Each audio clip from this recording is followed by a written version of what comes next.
인류는 창의적인 영감을 얻기 위해 술의 힘을 빌리곤 했습니다. 술과 글의 밀접한 연관성도 여러 문학 작품을 선보이죠. 고립된 삶을 살아야 했던 작가들에게 술은 뮤즈이면서 외로움을 달랠 해결책이기도 했는데요. 잭 런던, 어니스트 해밍웨이, 스콧 피츠제럴드 등은 술의 힘으로 문학 최고봉에 올랐다가 한순간에 바닥으로 굴러떨어졌습니다. 과연 알코올은 글을 쓰는 작가들에게 천사였을까요? 악마였을까요? 많은 역사가는 고대 그루지아를 와인의 발생지로 추측합니다. 카프카스 산맥 남쪽 계곡 주민들은 8,000년 동안 전통 방식으로 와인을 만들어 왔는데요. 포도를 가득 채운 크베블이라는 거대한 점토 용기를 땅에 묻어 2주간 자연 발효시키고 나면 봉인해서 6개월에서 12개월 동안을 더 숙성시켰죠. 다른 술과 비교해 압도적으로 많은 이가 와인에 존경을 표하는 이유는 무엇일까요? 낮은 도수, 거부감 없는 맛 외에도 변화무쌍한 모습 때문입니다. 포도 품종, 스타일, 와인 생산지에 따라 다른 술은 흉내내기 힘들 만큼 무수히 많은 종류가 있죠.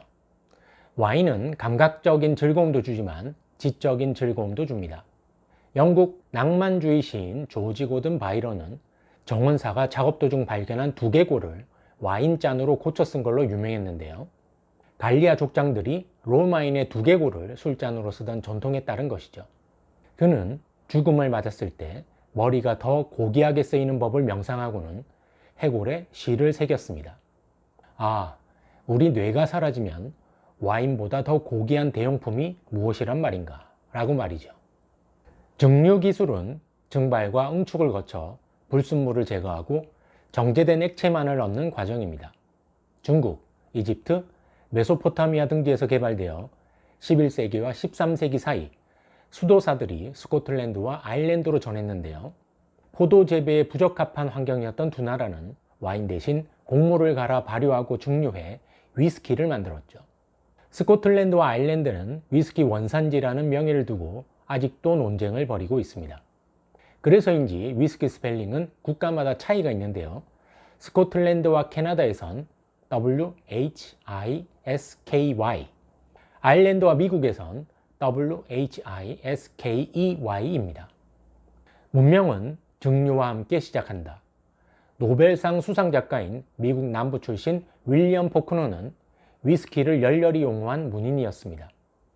고등학교 시절 애인인 에스텔이 다른 남자와 결혼하자 위스키에 기대기 시작했는데 첫 소설인 군인의 보수에는 어머니의 사랑보다 위스키를 마시는 일이 더 좋다는 구절을 쓰기도 했죠. 포크너는 결혼 10년 만에 이혼한 에스텔과 2달 뒤 결혼합니다. 위스키에 함께한 10년의 끈질긴 기다림 끝에 말이죠. 내가 일을 할 때 필요한 도구는 펜, 종이, 음식, 담배, 그리고 약간의 위스키뿐이다. 포크너는 보통 밤에 글을 썼는데 손이 닿는 곳에는 늘 위스키가 있었습니다. 노벨상과 퓰리처상을 수상할 당시에도 인후염, 요통, 전신 권태 같은 지병을 잊기 위해 위스키 일종인 버번을 매일 약처럼 마셨죠. 그는 마지막 소설 약탈자들을 발표하고 한 달 뒤 심장마비로 세상을 떠났습니다. 문학가들에게 가장 많이 영감을 자극한 술은 위스키를 빼면 진입니다. 전통 진은 주니퍼 베리를 원료로 한 술이지만 소나무, 라벤더, 사프란, 코코넛, 해초 등 특이한 식물들을 활용해서도 만듭니다. 진은 저렴한 비용으로 만들 수 있었고 병원균이 가득한 물을 그냥 마시는 것보다는 안전했기 때문에 영국을 중심으로 크게 유행했습니다. 비록 18세기까지는 사회에 퍼진 전염병처럼 취급받았지만 19세기 초 런던에서 진을 이용한 다양한 칵테일이 출현하면서 평판을 회복했죠. 특히 뜨거운 물과 진, 설탕과 레몬 주스를 섞은 핫진 트위스트는 가장 인기 있는 음료였습니다. 술을 마시면 감정이 무르익는다. 나는 술을 마시고 고조된 감정을 이야기에 넣는다. 맨정신일 때 내가 쓴 이야기는 멍청하기 짝이 없다. 위대한 개츠비의 작가 스콧 피츠제럴드는 술이 창작 과정에 활력을 불어넣는다고 믿었습니다. 데뷔 소설인 낙원의 이쪽이 대성공을 거두자 칵테일 파티장을 찾아다녔고 욕을 하고 재떨이를 집어던지는 등 상스러운 술꾼으로 악명을 떨쳤습니다. 결국 대학생 때부터 폭음을 계속한 결과 알코올 중독으로 8번이나 입원했고 여자친구의 아파트에서 심장마비로 사망했습니다. 이때 그의 나이는 불과 44살이었죠. 모든 증류주의 초기 역사는 증거 부족으로 혼란스럽지만 보드카가 폴란드나 러시아에서 유래했다는 사실은 학자들도 동의하는 부분입니다. 곡물을 토대로 만든 술이 9세기 러시아 문헌에 기록되어 있고 11세기 폴란드에서는 태운 물이라는 뜻의 고르잘카라는 이름으로 등장했습니다. 제정 러시아에서 남자의 정력은 주량으로 가늠되었기 때문에 술을 마시지 않는 남자는 의혹의 눈초리를 받기도 했습니다. 18세기 황제 표토르 1세는 술을 많이 마셔도 취하지 않았고 숙취에도 전혀 시달리지 않았다고 하는데요. 궁정 연회에 지각한 사람에게는 벌주로 1.5리터 술잔에 가득 따라주었다고 합니다. 한 번이라도 보드카 벌주를 받았던 사람이라면 절대 지각하지 않았겠죠. 물론 살아있다면 말입니다. 러시아에서는 아이가 보드카를 마시는 일도 드물지 않았습니다. 어릴 때 보드카를 마시면 알코올 중독을 예방할 수 있다는 믿음 때문이었습니다.